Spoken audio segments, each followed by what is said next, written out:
আমি এই মুহূর্তে নেপালের কাঠমান্ডুতে আছি আর আমি আমার ঠিক আমার হোটেলের সামনে আছি। তো এখন বাজে রাত্র প্রায় 2টা। রাত্রে ঘুম আসে না, বিদায় চিন্তা করলাম যে রাস্তায় একটু ঘুরে আসি। এখানে রাস্তায় প্রচুর মানুষ থাকে রাত্র 3টা-4টা পর্যন্ত, কারণ এটা হচ্ছে একটা টুরিস্ট স্পট এবং নেপালের বিভিন্ন স্টেট থেকেও মানুষ এখানে আসে। তো আমি আপনাদেরকে রাস্তার বিভিন্ন পরিস্থিতি দেখানোর জন্য চেষ্টা করব।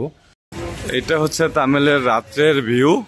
আর এইখানে প্রচুর পরিমাণ ছোট ছোট বিল্ডিং, যেখানে বিভিন্ন হোটেল, বার, স্পা আর বিভিন্ন ধরনের রেস্টুরেন্ট এখানে আছে। আর এটা হচ্ছে তামিলের একদম মেইন পয়েন্ট, যেটাকে 0 পয়েন্ট বলা যায়। এখানে সবসময় পুলিশের গাড়ি থাকে। এখানে যত মানুষজন দেখা যাচ্ছে ম্যাক্সিমাম লোকজনই হচ্ছে ভিজিটর, বিভিন্ন জায়গা থেকে আসছে। এটা নেপালেরও বিভিন্ন জায়গা থেকে এখানে আসে বিভিন্ন সময় মানুষের নাইট লাইফ এনজয় করার জন্য, অর্থাৎ ঘোরার জন্য। এখানে অনেক সুন্দর সুন্দর জায়গা আছে দেখার জন্য। এখানে প্রচুর পরিমাণে মানুষ।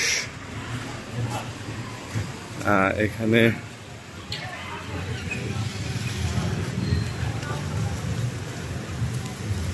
এখানে বিভিন্ন রেস্টুরেন্ট, এখানে সব ধরনের রেস্টুরেন্টই আছে মোটামুটি। নেপালি রেস্টুরেন্ট হলেও বিভিন্ন ধরনের খাবার এখানে পাওয়া যায়, এখানে স্ট্রিট ফুড পাওয়া যায়।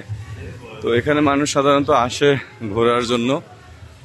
আর যারা ধরেন লাইফটাকে এনজয় করতে চায় তারা বিভিন্ন, যেখানে এখানে ক্লাব আছে, এখানে ডাকতেছে যে ফ্রি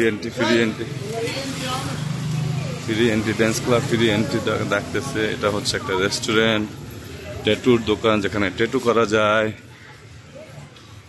তো